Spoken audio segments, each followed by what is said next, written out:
Hello, everyone. Good afternoon. I welcome you all to Help Your NGOs webinar on CSR Toolkit, matching corporates and NGOs, where we are going to discuss the compliances, execution, and the challenges involved in CSR. Without further ado, I'll quickly introduce our panel for today. Our first panelist is Praveen Kadle. Praveen is currently the director of Tide Water Oil Company India Limited. He's also a member on the board of various other renowned companies and has been associated with the Tata Group for over close to 3 decades. Praveen has been a recipient of many recognitions and awards and is also actively involved with various public charitable institutions. Praveen holds a bachelor's degree in honors in commerce and accountancy, is a qualified chartered accountant, cost and management accountant, and company secretary. It's a pleasure to have you with us today, sir. Thank you. Our second panelist is Piyush Thakkar. Piyush brings with him a rich experience of over 20 years across large and mid-sized Indian and multinational organizations, of which 15 years have been in the financial services industry alone. Piyush is currently the CEO of Quantum Advisors Private Limited. Prior to Quantum, Piyush was associated with Marsh India. Piyush has a bachelor's degree in commerce and is also a qualified chartered accountant. Welcome, Piyush. Thanks, Nishant. Glad to be here. Our third panelist is Noshir Dadrawala. Sector expert and sector heavyweight, Noshir is the CEO at CAP, through which he provides compliance-related advisory to nonprofits and corporate social initiatives. In a career spanning over 35 years in the nonprofit sector, Noshir has worked with a diverse range of organizations. He's currently serving as a member on the advisory board of the International Center for Not-for-Profit Law and also serves as a trustee in several foundations. Noshir has authored several resource books and serves as a guest faculty at leading business school. It's an honor to have you with us today, Noshir. Thank you. And I am Nishant Parekh. I'm a chartered accountant by qualification, and I head the research and advisory services vertical at HelpYourNGO. I'm the moderator for today.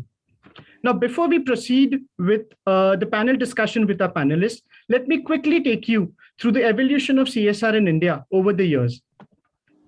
Now, since 2015, when this act came into force, the financial year 2014-2015 to financial year 19-20, in a span of 6 years, 92,000 crore plus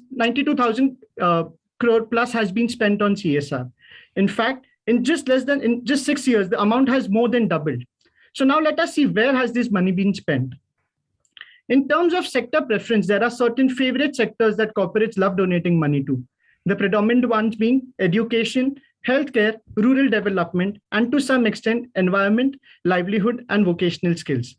What's also remarkable to note are there are several sectors which have received almost negligible money, like animal welfare, senior citizen welfare, and sports infra development. Now let's see which parts of India received how much out of this 92,000 crore worth of CSR money.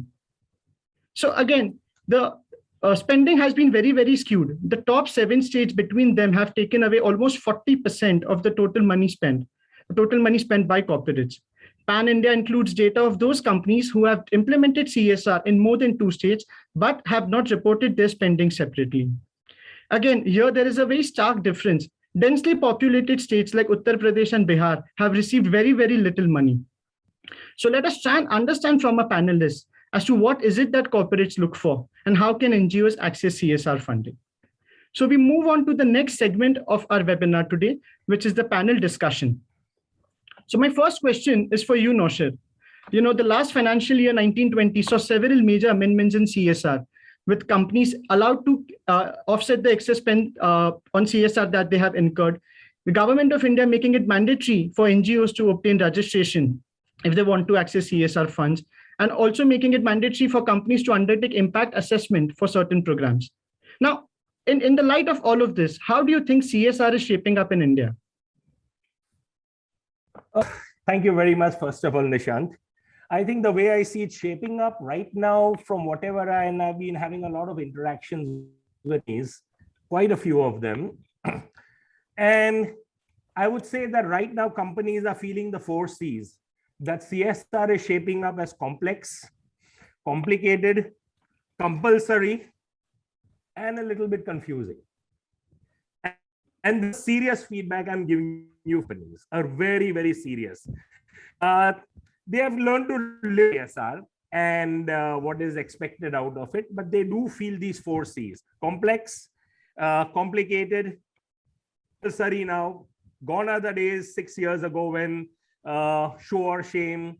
I mean, why you did not do it, give a reason and move on. That's not there. I mean, you better do that.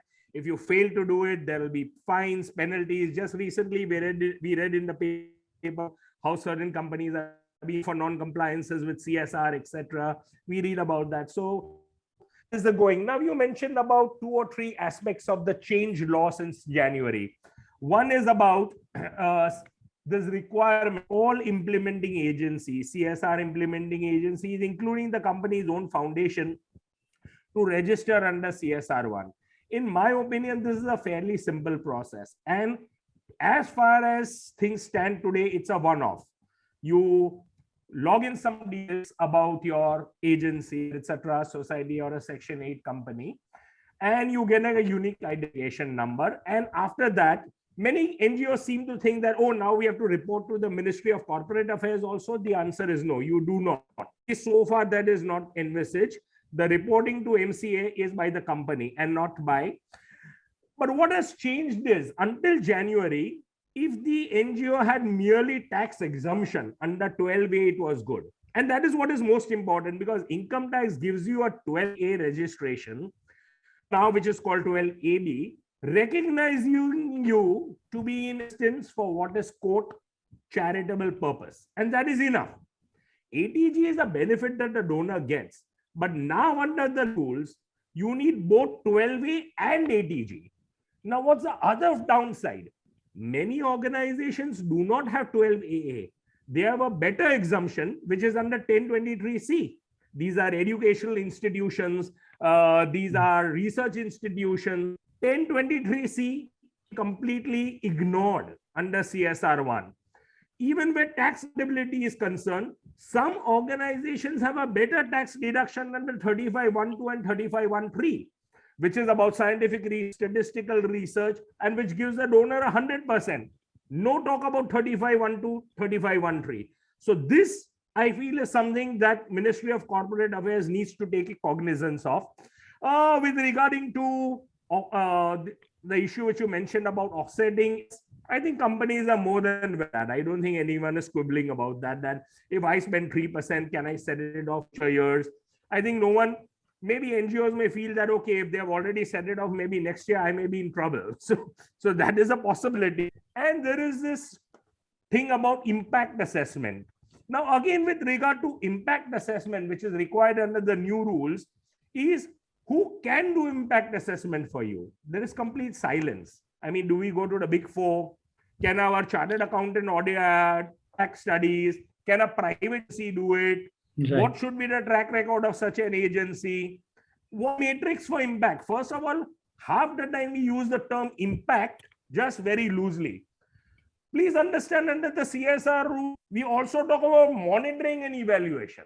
And monitoring and evaluation is not to be confused with impact. Both are exclusive, mutually exclusive. So who does impact assessment? What are the matrix? How it is to be done? So what I see is how CSR is shaping. I think there is increased control and compliance requirements, and fines and penalties are still there. Maybe they took away the jail term, which was threatened last year. But the jail term is gone, but the fines, penalties, show or shame age has gone. Now, just do it. If you can't do it, we'll tell you how to do it. I mean, there are always government funds you can give it to. I'll stop there, Nishant. Right. No, very valid points, Noshir, that you've made. And it always helps to have you, because you give us insights both from the non-profits point of view as well as the corporates point of view. So now that you mentioned, Noshir, that it is companies, earlier it was comply or explain, now it's comply or pay penalty, right? So on these lines, what do you think are the key factors that companies should keep in mind while framing their CSR strategy? Well, first, let me get into that, because, I think only legally. So now companies, first make sure that whosoever you are dealing with is registered as a trust society or a company. Make sure they both have to an ATG, and which is now also renewed. Please understand, 12A and ATG is now given only for a period of 5 years. Some NGOs have managed to get the renewal under the AB. Some have still not. Of course, there is still August, so it is quite valid. There is even a probability that the new date may be extended, but please, I don't speak on behalf of the income tax, because the income tax portal was supposed to come out with a seamless new portal on 1st of June. And for the first 50 days after its launch, it completely went haywire, and it still has glitches, which have not been fixed. So that's going to be another thing. If there is no further extension after 30th of August, which is at the end of this month, companies are going to be very wary about giving funds to such institutions. Ensure that the NGO has track record of 3 years of service and that they are registered under CSR 1. Look at past performance. I've also noticed that a lot of companies do not give grants to NGOs. There are a works contract with them and charge them TDS at the rate of 10% because they think they are providing a professional service, and therefore TDS must be deducted under 194J. They also insist that the NGO should have GST, and they are quite happy and willing to pay GST because of course they would get a tax credit anyway for it. But this is not the way to go. CSR must be given as a grant. A grant is in the nature of a gift. Please avoid works contract. I mean, NGOs, they exist for such a purpose. So that's an important point I wish to tell companies about. More importantly, give money to NGOs now in tranches. I mean, and the worst thing that I see companies doing, offloading in the February and March, and then expecting the NGO to say, okay, I mean, how did you use my 1 crore of rupees after offloading it in the month of February and March at the end of the financial year? I think not a good idea doing all that. So I thought, and again, I know I'm coming from an NGO perspective over here. I mean, there is a lot of suffering that I see out there. And there is a little bit of a disconnect, which hopefully seminars like these, webinars like this will help to bridge. So I'll stop here, Nisha.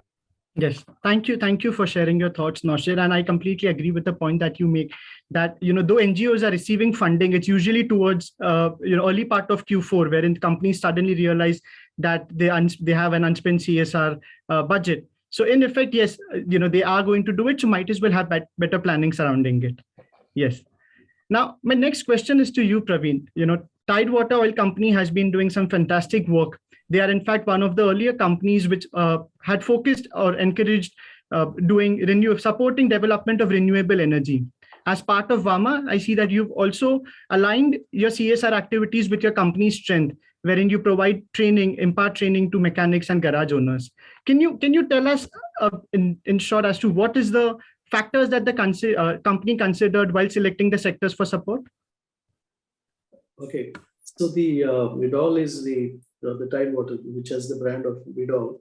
Right. They are in the automobile industry, and typically automobile industry is supposed to be, contribute significantly to the economic or the environmental kind of issues in terms of the emissions and the CO2 kind of emissions and all of that issues. So from the point of view of bringing the carbon neutrality, the company decided that they need to really get into the solar power and support that. So to that extent, they can neutralize whatever they are contributing to the emission. So that was the first point. Secondly, of course, the solar power, of course, is least expensive from the consumer's point of view. So that was also the second point. And the third point, of course, is the whole economy or the world is moving towards the, whether it is e-mobility or whatever you call, in terms of how the world can shift to the alternate sources of power. So that was also the second point and third point. And therefore, this company decided to use its CSR money towards that kind of objective. The issue related to giving the training to the mechanical people or the mechanics is basically from the point of view of creating more employment. You've got a lot of, I wouldn't say uneducated, but a lot of youngster or young generation. And we all talk about in India, we all talk about the demographic dividend which we have. But if we have to really kind of convert that so-called dividend into real dividend and not have demographic liability, then we need to have enough employment opportunities, especially to the young, less educated people, and that's why we thought we are in that business and we should give the training to the mechanics, to the unemployed, and I would say not fully educated kind of youngsters to earn money, whether on their own or by working with the garages or whatever. So that was the second point of view. So to give employment or have employability opportunities for them. So that was the main objective. No, very well said, sir. Thank you. And it's a very noble gesture to have such a thought process where you think of not just yourself, but also the environment in which your company is carrying out its operations. Thank you. Piyush, my next question is to you. So you are also a part of Quantum CSR committee. Could you tell us what are the factors that you considered while finalizing your CSR strategy? And within that, when you've shortlisted the sectors for support, how do you decide on the fund allocation within the sectors? Sure, Nishant, thanks. So just to clarify, I'm not part of the CSR committee, but we work with the committee, help them decide on the projects. So how do we, which factors we consider while finalizing the CSR strategy?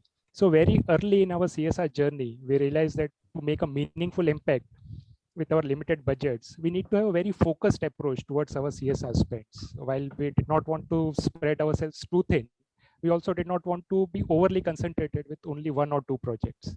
So the factors we considered were where the outcome can be measured very clearly, where our support to a project can help it becoming self-sufficient in few years, or create livelihood for beneficiaries who are underprivileged or underserved without any bias towards any religion or community, where we can help create real assets, real capital assets. And in recent years, similar to what Praveen mentioned, how it helps us offset our carbon footprint, while the focus being still on creating livelihoods. And the last being the availability of viable projects near our geographical area of operations to help us diversify our CSR spend. So looking at this, we selected two broad areas, education and rural health. Education, as it helps create livelihood through our support for higher education or night school transformation program, which helps school achieve a certain grade so that they can start functioning independently without the need for donor support on a continued basis.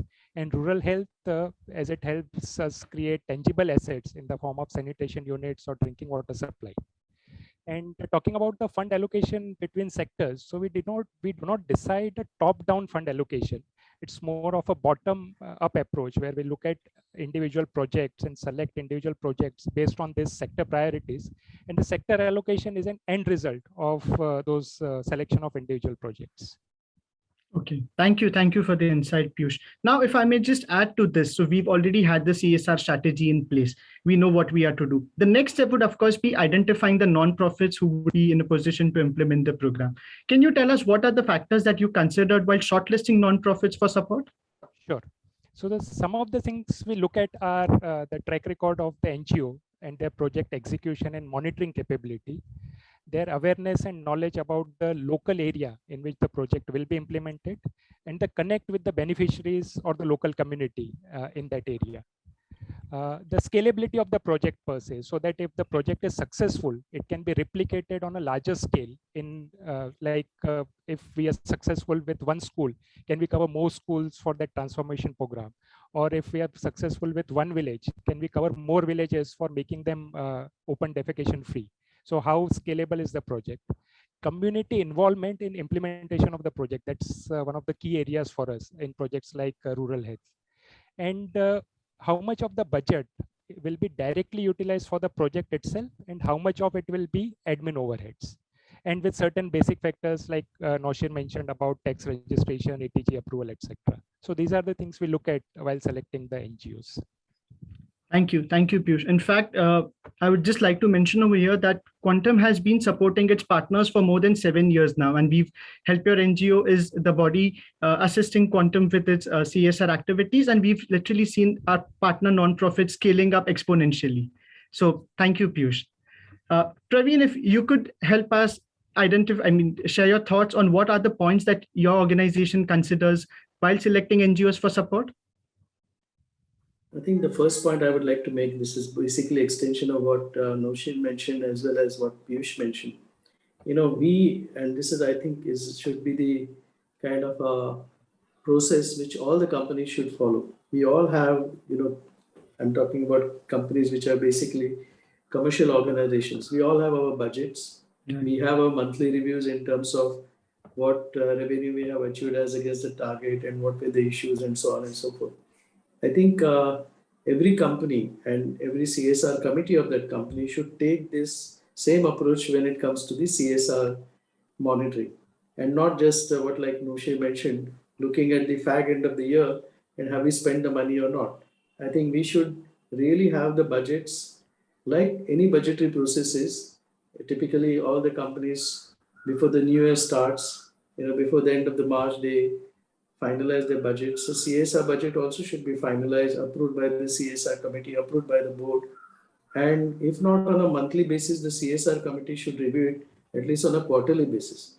And the way one should look at is, this is not kind of a one-time kind of a review activity or wo dekho kind of a thing, dekh lena, not that way, but really monitoring on a regular basis, at least on a quarterly basis, like you review the performance of the company. That's what my advice is. And that's what we try to do it in most of the companies where I'm associated with on the CSR front. Typically, your question was with reference to what are the other things which we look at in terms of, and I think both the points which in fact, not both, all the points which Piyush made, we kind of look at those points very carefully. I mentioned about the demographic dividend point, which I mentioned. I think the corporate sector should really look at how this so-called advantage which we have, or the dividend that we have, can be really exploited by the country as a whole. And both the CSR organizations and the corporates can really work to get towards that. And I strongly believe that, if you don't have affordable education and if you don't have affordable health, all this young population which we are talking about between 0 to, or say, a child which is born till the age of 18, and then they're supposed to get into the employment or earning kind of a life. One should really provide the affordable education and affordable health. Otherwise, it will become a big liability. And my personal belief is both the NGOs and the companies should work towards making it happen. So when you showed the pie chart and you showed that bulk of the money is being spent on education and health, I'm not surprised. The only point is one should really look at it, that how it is being spent in true sense of really creating a big positive impact. Otherwise, you have seen a lot of vested interests both in educational areas as well as in the health areas. And that should be kind of not encouraged, I would say discouraged very strongly. So companies, when they're looking at the NGOs from the point of view of partnering, they should really look at which are the NGOs which are really creating big positive impact in these areas. We talk about rural development, fine. In the areas of rural development or rural areas, health and education are the most important things as compared to the urban areas. So therefore, I look at it, health and education, as the key primary areas. The other area I look at is not so much about rural empowerment, development, but women empowerment. I think women empowerment is another important thing because, in rural areas, women are exploited. And that is something which should be avoided. And therefore, NGOs which are really into the women empowerment area should be encouraged. And we look at that kind of those NGOs which are kind of working in these specific areas. Right. Thank you, Praveen, for sharing your thoughts. In fact, the course of events over the past 1.5 to 2 years has pretty much made everyone realize the importance of education as well as healthcare. And I'm sure everyone also acknowledges that, yes, it is high time that substantial funding is given to these sectors. Yes, Noshir, I was seeing that you were quite in agreement with the points that both Piyush and Praveen made, especially with respect to doing CSR in a more organized way. Can you tell me, how can we get corporates to be more serious about their CSR and not just do it like a one-time activity, like Praveen said, ki, okay, chalo, karna hai to kar lete hain? Because a common refrain that I hear from corporates is that end of the day, now they have made CSR something like a compulsory charity tax. And this is literally quote unquote from some companies that, I mean, it's far more easier. Some additional 2% health, education, and I'll give it. But I mean, you're making me do impact, making me do monitoring and evaluating. You're making me go through all this rigmarole. I mean, it's easier for me if I give you 2% as my charity tax and be done with it. And certainly SMEs, small industries are literally saying, I mean, the easiest way perhaps for me is to give it to PM CARES or Prime Minister's National Relief Fund, and that's it. After that, if I give it 4 or 50 lakhs, nobody's going to, did you do impact assessment? Did you do monitoring and evaluation? I gave it and my compliance is over. And this is also a reality. So how do we make CSR interesting enough for me? First of all, please understand that India is probably among just 1 or 2 countries that has mandated CSR. Even in the US and UK, it is not mandated, and yet companies do it and make it an important component of their business. Why? Because they see an enlightened interest in doing CSR. There is no one who is monitoring them. No one is telling them, have you done an impact? Have you done monitoring and evaluation? Do you have a CSR committee? Have you spent 2%? None of that. And look at the CSR, those MNCs all over the world. And you will find that CSR is given that importance because they see CSR as an investment in the economy. It's an investment in the community. Companies do realize that you cannot have islands of prosperity in a sea of poverty. It's as simple as you got to do invest companies. You cannot say that people will buy my products if the people are poor. You got to ensure that the people rise above a certain economic level. You cannot say that in an uneducated community, my business will thrive. You build on that HR. You need to develop skills. You need to invest in education so that you get that right HR. So CSR is an investment in the community. CSR is an investment in the economy. And this is where we have failed to promote CSR. We have reduced, unfortunately, CSR to a arithmetic. If you meet the risk of turnover, net worth, profit, calculate 2%. As per Schedule 7, these are the things you can do. Make sure there's a CSR committee. Make sure it's a board-driven process. Have you monitored it? Have you evaluated it? Have you done an impact study?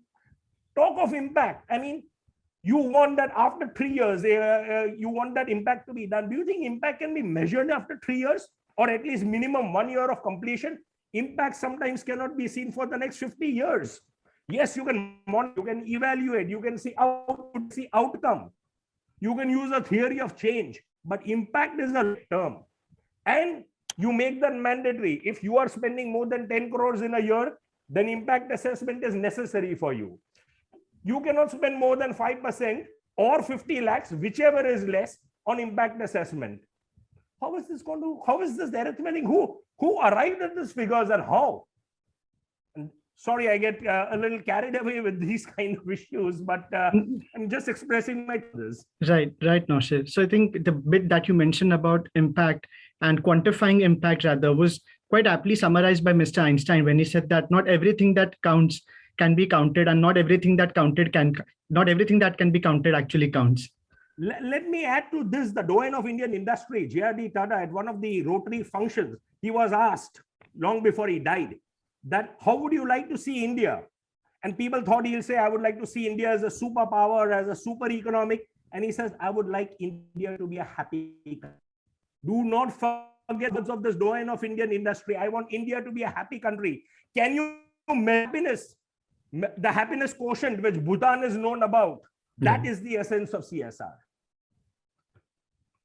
Right.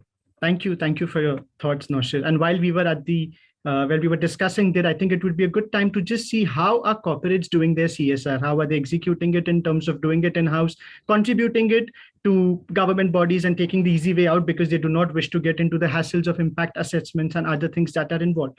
So like we can see from the slide, 42% of the people who had, for whom data is available till FY20 have outsourced their CSR to a third party. And 32% of them are companies who are doing it directly in-house. 2% is going to companies set up by the central government. And for remaining 9% is going to trust or society set up by the company in-house. Now, based on this, Piyush, can you tell us what was the rationale behind Quantum choosing to outsource its CSR activities as against doing it in-house? Sure. So it was quite simple for us, actually. We looked at what expertise are required to evaluate and do a due diligence of project, monitor implementation and outcome on an ongoing basis. And can we build such expertise internally in a cost-effective manner? And the answer was no. So there was no point duplicating the infrastructure at a higher cost. So it was an easy decision to outsource this to people who do it day in and day out, as this was not our core strength. While we have outsourced bulk of the activity, we also have our in-house CSR officer and a 2-member team appointed internally, which is not a full-time position. So this internal team helps the board in taking decision at the policy level, at strategy level, and the external agency complements and supports the internal effort. So we think it gives us that added comfort and assurance. Yes, Piyush, thank you. Praveen, could you tell us how are the activities, CSR activities of VDOL done? Are they done in-house or have they been outsourced? And what was the rationale behind the same? No, whether it's Tidewater or whether it is Tata companies where I've been associated, it's a mixture of both in-house and using the NGOs. Of course, in Tata companies, we have the great advantage of having the Tata Trust.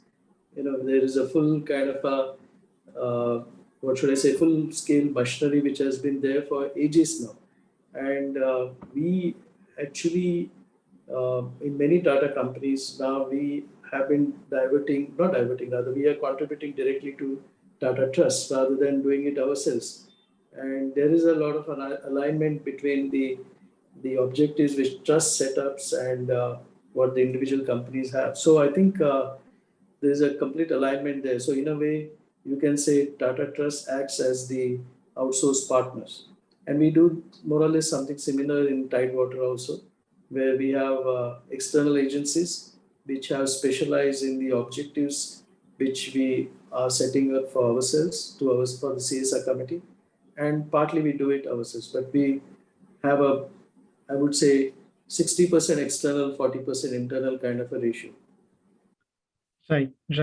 Now, I know we have highlighted on the bit about measuring program output and program outcome and impact assessment, but could you just, Praveen, quickly tell us that how does your organization measure the success of the program or the projects that it has supported? Yeah, so I talked about education. Now, as Noshir said, you can't really look at education over just 1 or 2 years. I mean, you need to really look at, let's say you have a child education started from nursery or pre-primary, primary, whatever. And for the child to kind of get to an education level of even up to 12th standard, you are looking at the impact of 12 years, not just 1 year or 2 years. And then, so we kind of, when we choose any particular educational institution to be supported, we look at giving them the long-term benefit. Then, of course, you can still, and then how many kind of students from that institution passed and got some kind of jobs, whether it will be in the form of entrepreneurial jobs or entrepreneurial roles or working somewhere, not necessarily in the organized sector, but unorganized sector. That's one criteria of looking at the impact. But year on year also, we can look at in terms of, what's the passing percentage, what kind of the marks the students got, what kind of participation they had in the extracurricular activities, and did they kind of get certain awards, rewards, recognition, whatever.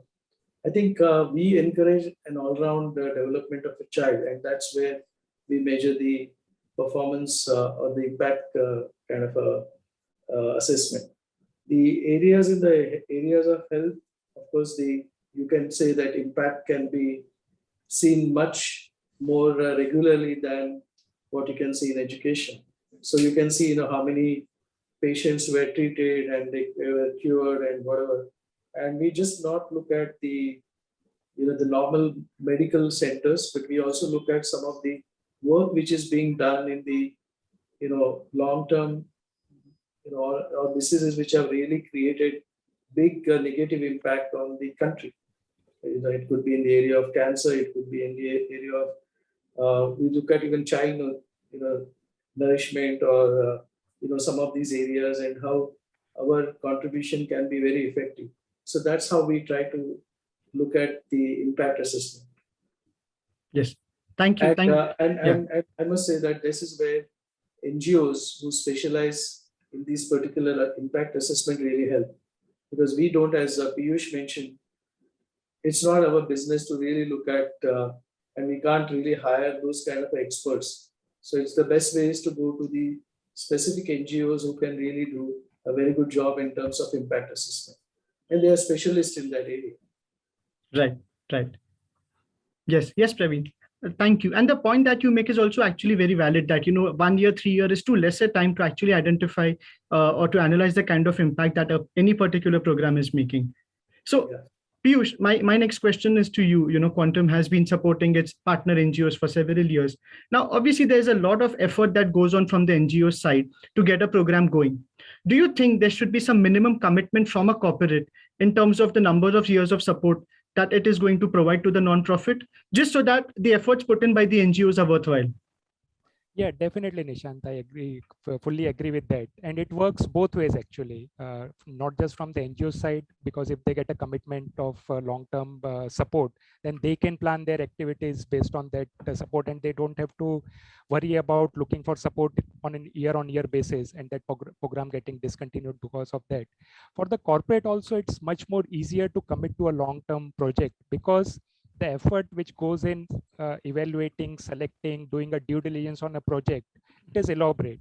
And so if we get opportunity to support something on a multi-year basis, it works best for us also, because once we take a policy decision in 1 year, based on the annual milestones or outcomes, that project continues for 3, 4, 5 years. But we also look at that the project should be such that over few years it should become self-sufficient, and then we move to something else. So if we are supporting 3 schools for 4 years and those 3 schools reach a certain grade and then they are self-sufficient, then we move to other schools. So the project continues, the beneficiaries change, then the success is replicated. So it's in some sense like build, operate, and then transfer. Right, Piyush. I think that's a very good thought process to have. And quite a lot of companies are actually guilty of making a one-off donation or just making an ad hoc donation to meet the CSR requirement for that year, and then just totally disappearing. On that note, Noshir, could you highlight, or could you tell us, share with us, what are some of the common mistakes that companies make with respect to undertaking their CSR? Yeah, sure. I mean, and what I have been, this has FAQs literally every other day, is NGOs are saying that companies are now insisting that the NGO must also restrict its admin expenditure to only 5%. Please understand that the company's CSR policy rules puts this cap of not more than 5% on administrative overheads only for the company. Read the language of the law that since the year 2014, when CSR came into force, the legislative intended and what it stands even today. Please do not impose what companies have put upon you, because what was the legislative intent? That companies, if they were doing CSR on their own, then they should not be putting all these admin costs with their own staff under CSR, because there was a fear that older employees who would be put to pasture will be given the CSR portfolio, their salaries can be, they will do a little CSR work. That these were debated in Parliament when Mr. Sachin Pilot was putting this matter in the Parliament. This is one of the biggest mistake companies I've seen making this year itself, in this financial year. Almost every other day I get this query from both companies and from NGOs that we are being told our administrative overhead should not be more than 5%. Sorry, this is only for the company, not to be imposed on the NGO. The second one, I think I've already spoken about, that is offloading towards the fag end of the financial year. Please do not do it. please plan. And now the rules say that you should have a plan of action for the year. I hope by the time the first quarter of the financial year is over, you plan into place and you have started giving out money. Please do not offload this in the last quarter of the financial year. Another thing which I see is companies confusing their HR responsibilities for CSR. Can we vaccinate our employees? Vaccinating employees is an HR responsibility, not a CSR. I mean, the company CSR policy rules are very clear in regard. What you do for your employees is not CSR, it is HR. Yes, if you're doing it for the community and where some of your employees incidentally may avail of vaccination, that's a different story altogether. But do not try to pass these things off, or even PR budgets. I mean, okay, so during the pandemic, you must wash your hands. And towards the end, put a little ad. Yes, ours is the best disinfectant used. You know, it 99% kills the virus. That is your PR budget. That is not your CSR budget. You talk about the importance of wearing a mask, using sanitizing. All that is good. But if you are using that as a platform to market your product, then I'm sorry, that is not CSR, that is PR. So these are some of the mistakes. And the other big mistake is, because it has defined an ongoing project for 3 years, now it's come to this, that after 3 years, we will not support your NGO. First of all, please understand, when 3-year ongoing project comes in, it kicks in only when the company has underspent its money. If it has spent %, this ongoing project clause does not even kick in for you. So yes, as our friends here already spoke about that commitment, you want to commit support to an NGO for 5 years, go right ahead and do that. The project can change its shape, it can change its direction, etc. But it doesn't mean that after 3 years you say bye-bye. I mean, I'm saying you should not create dependency for the NGO, but do not use all these stupid crutches that after 3 years I have to say bye-bye to you. You know, now it's an ongoing project. The ongoing project has been 3 years. It has not said that you cannot support an NGO or an implementing agency after 3 years. So please understand the nuances of the law. And that's what I would like to say over here. Thank you, Noshir. Now, the fact that obviously you highlighted that there are multiple mistakes that companies are making and there is a lot of scope for improvement. Let us try and understand from Piyush as to what are the challenges that companies are facing with respect to their CSR. Sure. So I won't say challenges, but some of the things which can be improved upon. And Noshir, I would kind of flip your argument about the fag end of the year. So we at times, when we allocate at the beginning of the year and the amount is disbursed, the NGOs come back to us at the end of the year with some unspent amount, and that creates a complication for us. So if we get better estimation on an ongoing basis or projections that this amount is going to remain unutilized, we can use that in some other projects in a better way, as rules regarding unspent amount and carry forward of the budget are quite stringent, and we would like to kind of spend our budget in the year in which we have allocated and as per the plan which is given to us. So there's some improvement which can be done there. And also at the initial proposal stage, the groundwork can be done in a better way so that the budgeting which is given to us is proper and project doesn't get into cost overruns, because again, then it creates a problem for us to take money from some other project and allocate to this project which is getting into overruns, etc. So it works both ways, Noshir, from the corporate side also better planning, and from NGO side also better estimation on an ongoing basis. Piyush, I completely agree. And I go back to what I said earlier, that give money now in tranches. Even if you decide to give it every quarter, it may be fine. I mean, or do it half year, you know, show us what you have done so that, you know, you are able to ensure that that entire 2% gets utilized. And yes, if you are looking at also capacity building, unfortunately, that's a provision that's taken out of the company CSR policy rules which existed. But I think one of the capacities that in for NGOs is just around this, helping NGOs to budget correctly, helping NGOs to market, helping NGOs to communicate better. There is so much of this kind of CSR that can be done. But unfortunately, CSR, as I lamented earlier, has been reduced to an arithmetic. Right. But thank you, Piyush. I agree with you. So we'll take one final question for the panel discussion before we move on to the next segment. And so that's for Praveen. Praveen, we have a lot of friends from our NGO representing NGOs who are participating today. And almost all of them would want to know the answer to one very simple, basic question. how can NGOs access funds from corporates? And in our experience, corporates are slightly hesitant to support NGOs that are working at the grassroots levels. And usually they prefer working with the popular ones who already have good enough funding from existing donors. Now, do you think if a credibility partner like HelpYourNGO takes charge of due diligence and program reporting and monitoring, corporates will have an added level of comfort and assurance in going ahead and taking a bet on these relatively small and mid-sized NGOs? I think that will certainly help, but we need to have this kind of a monitoring agencies like what you talked about. So that will certainly help. But I think NGOs also on their own should look at what value they are bringing to the table for the corporates from the point of view of really creating a positive impact, whether it is measurable, not measurable, in the short term, long term is a question which we can set aside for the time being. But my point is, are they really going to do something which is really going to contribute to the society? And address the issues which the country is facing on the social economic front. And I think that is going to be the critical thing. And that's what I would request the NGOs also to really do the self-introspection and really look at it. Thank you. Thank you, Praveen. So with this, we have a closure on our panel discussion.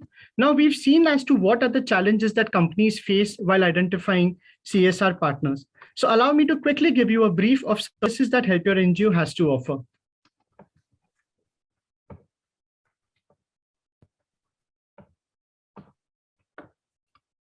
Now, for our corporate clients, we offer NGO due diligence in respect of those NGOs that they've shortlisted for support already. We also have an option of payroll giving where their employees also can participate in doing social good.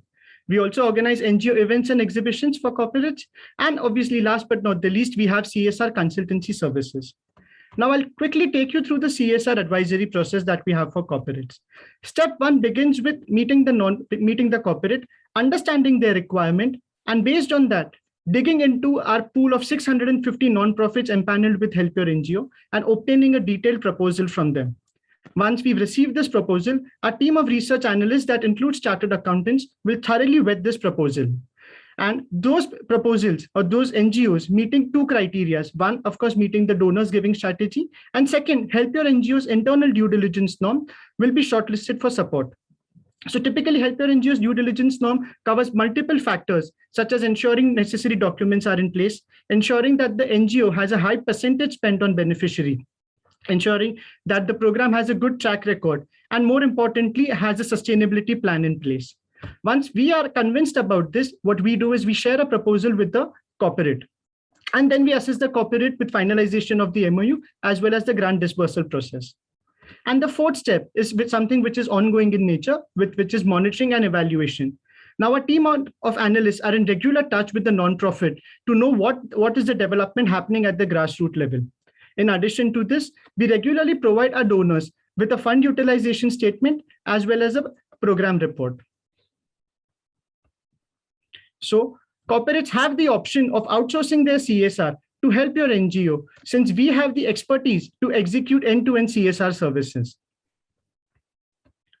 Now, for our partner NGOs, we know that they need to submit proposals to obtain grants. So we assist them in the proposal writing process. We also help them in facilitating the grant dispersal, as well as helping them out with preparing a template for report or preparing the reports on their behalf that they need to submit to the donors. Now, through the multiple programs that we've supported over the years or facilitated over the years, we've covered a wide range of UN SDGs. Now, in the course of the next few slides, I'll be quickly taking you through some of the programs that we've supported.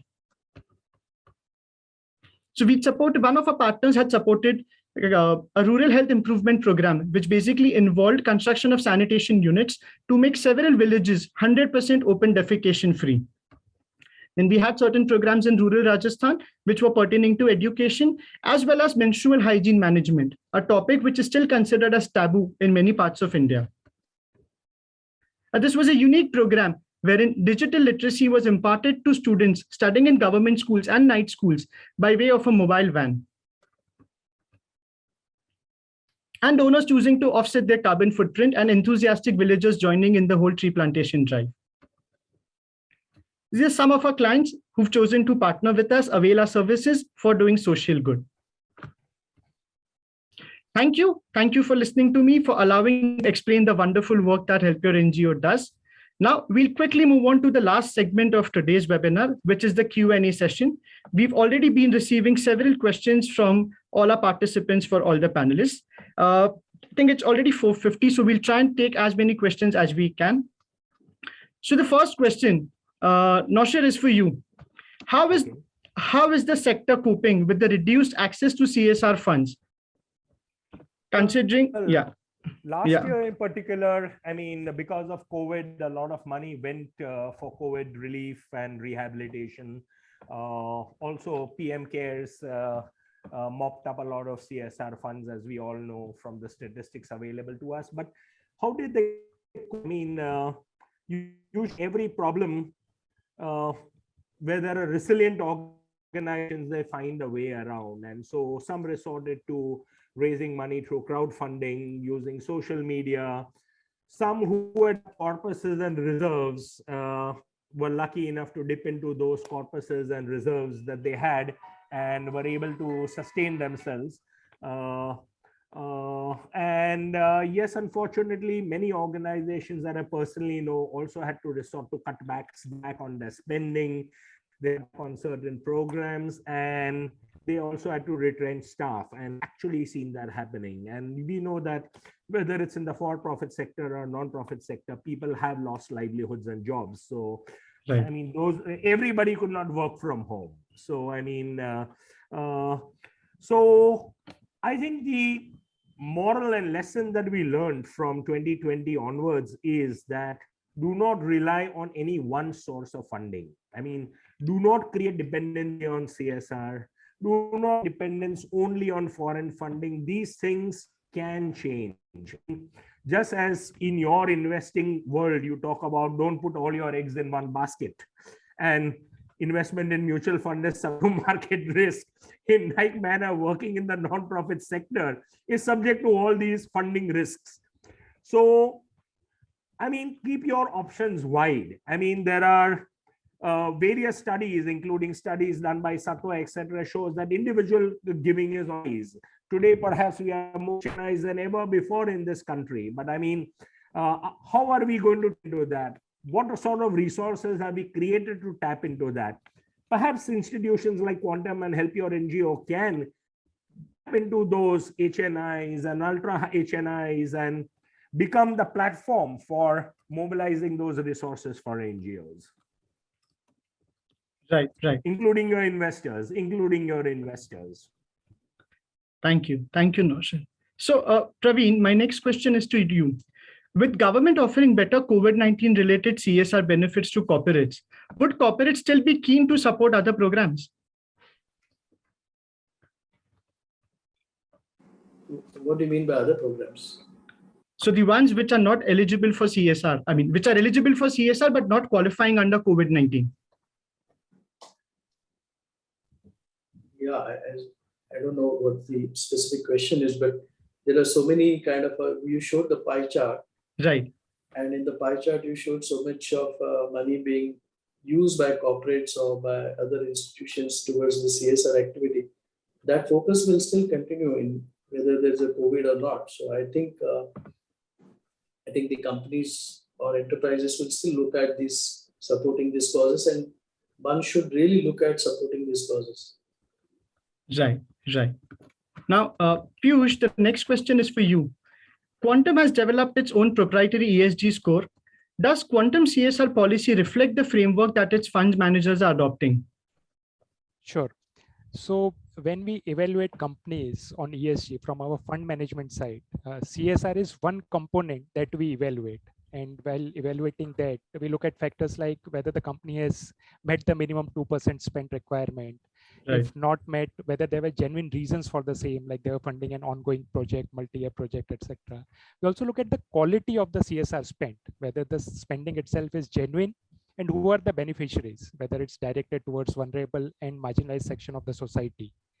And for example, if the CSR project is building an capital asset like an educational institute, which sections of the society that institute will cater to?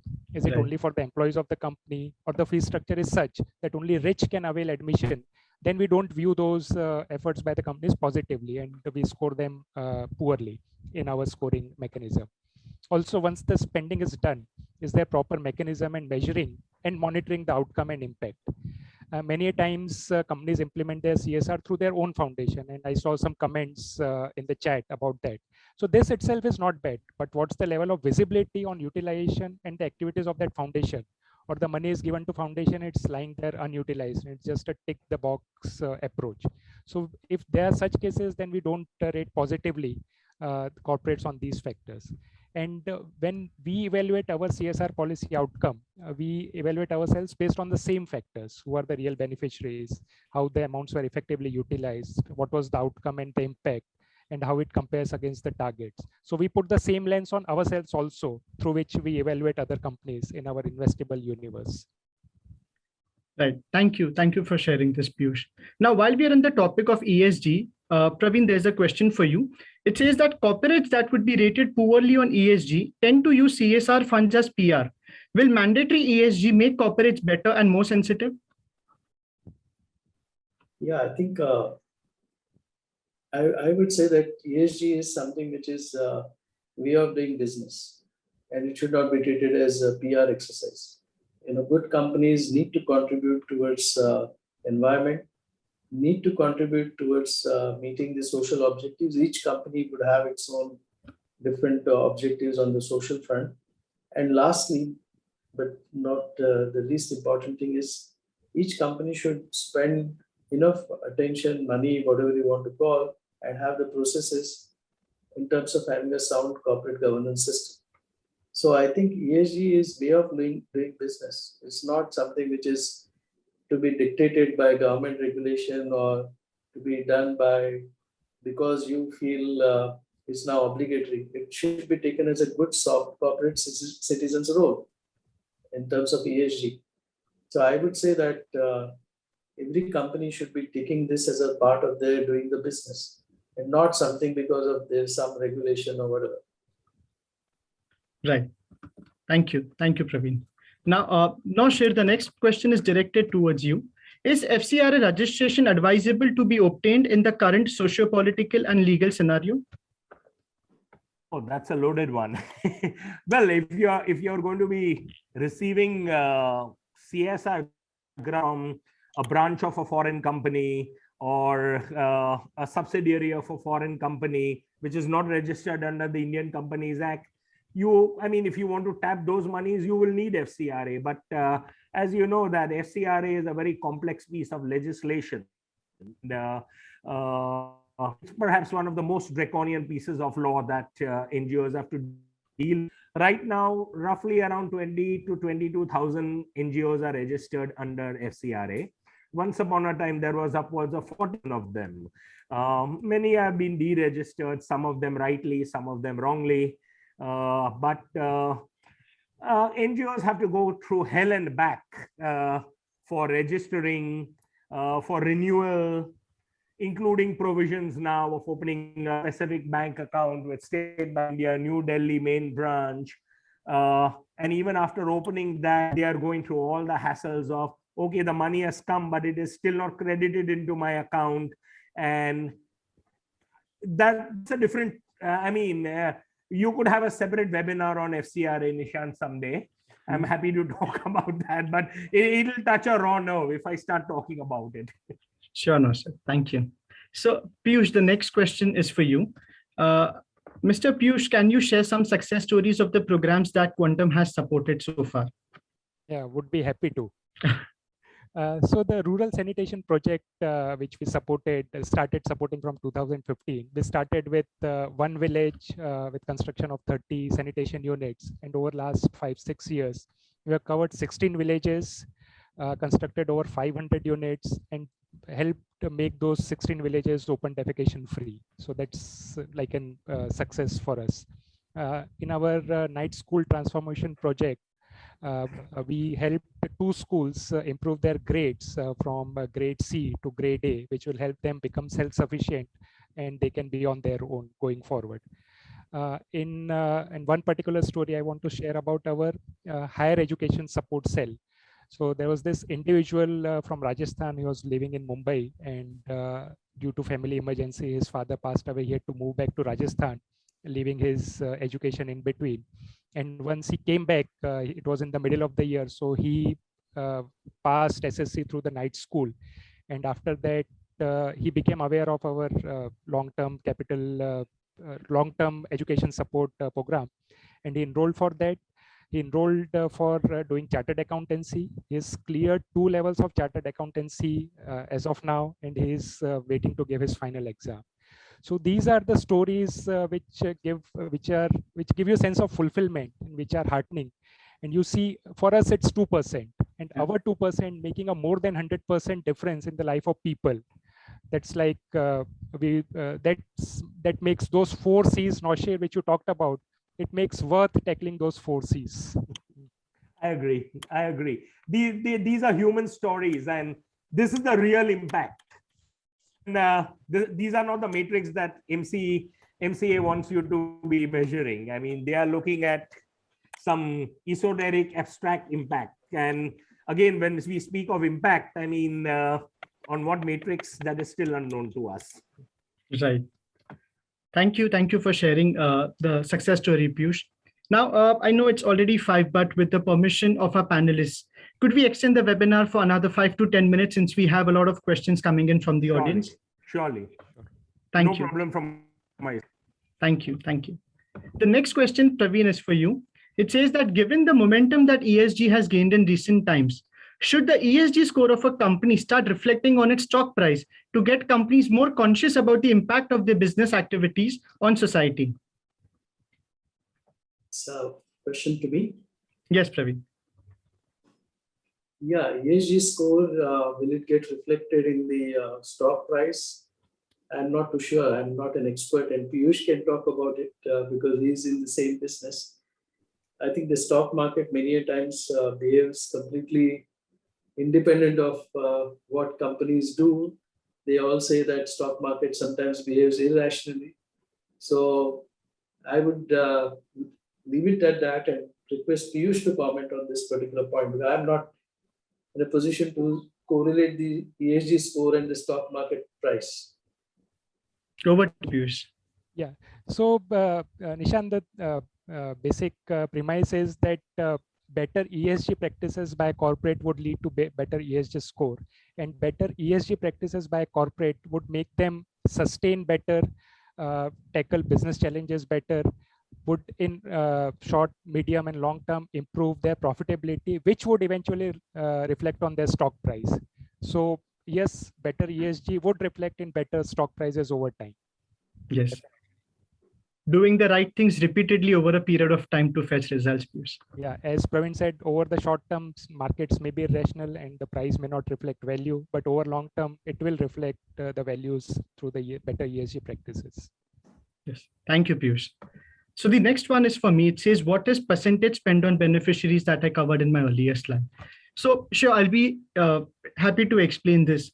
So percentage spent on beneficiary is something that HelpYourNGO has devised. It's basically giving the donor an idea as to how much money is actually being utilized towards the end beneficiary. So in effect, say an NGO has a percentage spent on beneficiary of 89%. So this means that 89 out of 100 rupee donation made by you as a donor, 89 rupees is directly being utilized for the welfare of the beneficiary, and another 11 rupees, the balance 11 rupees is being utilized towards admin expenses, fundraising, and so on. In fact, HelpYourNGO is the only organization in India which arrives at such a number. And users of our financial statements of our websites find this information to be very, very useful.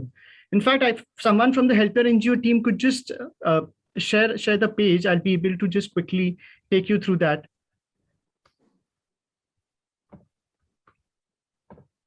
Okay, I think that's fine. Maybe there's a, yeah. Yes, so we see right at the top, we have for this non-profit Masoom, the percentage spent on beneficiary is 89%. Now, when we go slightly lower, we know that, okay, out of this 89%, out of 100 rupee donation that a donor has made, 89 rupees is being utilized for direct activities which are contributing to the beneficiary, and remaining 11 rupees are going towards admin and other overheads. So in effect, what a team of research analysts does is analyze the financials of these nonprofits and standardize them to facilitate easy comparison. So no matter whether the nonprofit is registered as a Section 8 company, as a trust, or a society, and no matter what format you are using to prepare your accounts, on HelpYourNGO's website, the data is completely standardized to facilitate easy comparison of different NGOs. Thank you. The next question is again for you, Noshir. It says, since there is no clarity on impact assessment, how can NGOs meet this criteria while working with CSR funds from companies who have limited in-house capacity for measuring impact? So impact assessment is a duty that has been thrust upon the companies and not on the NGO. NGO, you merely cooperate. It's the company that will identify who will do the impact assessment of the project, which is there. On your part, you merely provide the data and information, provide your cooperation towards that. This is not on the NGO. So I do not see this as something for you to lose sleep over. I mean, let the company figure out who will do the assessment. Will another NGO do this? Will it be a company? Will it be one of the big fours doing it? Who does it? Leave it to the company to decide. You merely cooperate. Okay. So we'll take one final question for today, which applies to all the three panelists. What does the future of CSR in India look like? Noshir, you could go first. Well, the CSR future does look promising, because if we look at the statistics that we saw, CSR is on the rise. There is giving, and now because it is being mandated, you have to spend 2%. Certainly figures will show, but who is taking most? We just saw that it's skewed. There are certain states that get most. Aspirational areas are not getting enough. There are education and healthcare is mopping up, whereas sports, arts, culture continues to remain neglected cause of the elderly, and we are an aging population. Yes, I mean, we have more youth today than ever before, but there is also a huge elderly population, and there is need for addressing those needs also. There is dignity, and there is a whole bunch of us that is not. And I think what I would say is that if CSR is really to grow in India, then CSR also needs to be incentivized by the government. That first of all, as we know, that CSR is not a business expenditure. It is not something that you can deduct under Section 37 of the Income Tax Act. It is a mandatory spend that you do. At best, under ATG, you will get a 50% tax deduction. If you spend on CSR, allow 100% tax deduction, incentivize it. That might be helpful. Let companies give off their products. There are many companies during COVID who wanted to give off their medication, oxygen concentrators, but that didn't count as CSR.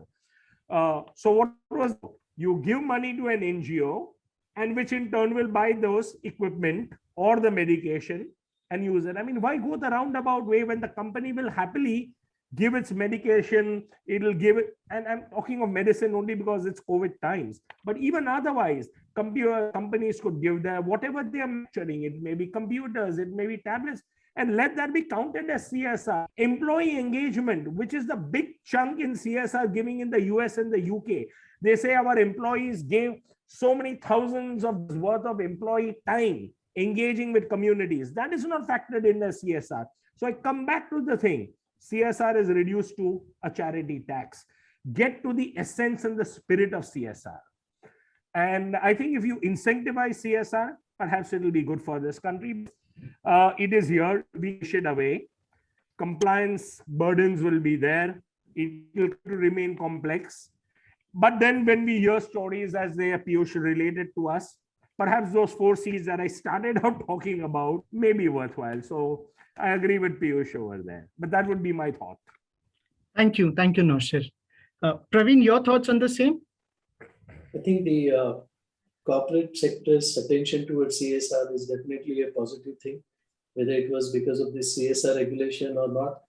And I agree with Noshir that it should be allowed as a tax deductible expenditure, because today it's still not a resolved issue. In fact, there is still a lot of litigation on that, and it should be resolved by the finance ministry or tax department or whatever. But I think one good thing is, thanks to this regulation, companies are definitely looking at achieving or looking at all these socio-economic issues in the country. And of course, some of the companies are genuinely looking at this ESG issue, which was referred to earlier. I think that's a good positive development. Profits of the companies are increasing. So it's also one of the good things that 2% of the profits, as the profit pool increases, the amount available also increases. So that's also a good positive thing. So I think overall, I would say it's what government has done directly or indirectly is certainly going to help. So Thank you, Praveen. Piyush, your thoughts on the future of CSR in India? Sure.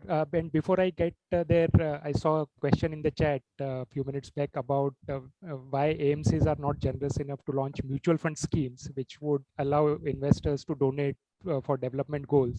So just want to tell that for quantum mutual fund, it's already there in place for last few years. You can invest in any quantum mutual fund scheme, and through the smile option, give to a NGO or cause of your choice annually, and you can decide the percentage. So that facility is already there, and we hope that more mutual funds and more AMCs adopt that. Coming to the future of CSR in India, I agree with Noshir and Praveen. It's promising. There are challenges, but more and more corporates are giving it the attention it deserves in the right spirit, with the growing focus on sustainability and ESG, and with the inequalities which are brought in by this pandemic, the growing inequalities. All this has put focus on CSR, and I think if, as Noshir said, some of the challenges can be resolved by government or things can be made slightly easier, it would be better for everyone. Yes, Piyush. Thank you for sharing your thoughts. So quickly to summarize what we've discussed, so we all agree that yes, CSR is here to stay. Company is going to grow over a period of time, as a result of which the funds flowing out to NGOs is also going to drastically increase over the years. So, and NGOs now also have an insight as to what it is that corporates look for. So all said and done, one with all its ups and downs, what the year 2020 has done for CSR is that it has officially upended the CSR movement for most companies. And they've now actually taken that path towards doing the CSR activity in a much more organized manner. With this, I would like to conclude today's webinar, and I would like to take the opportunity to thank our panelists, not just for their time, but also for their generosity to share their knowledge with us. Thank you, Noshir. Thank you, Piyush, and thank you, Praveen. Thank you. Thanks for having us. Thank you. And I hope our participants enjoyed attending the webinar as much as we enjoyed putting it together for all of you. Thank you. Thank you. Thank you all. Stay well. Thank you. Bye.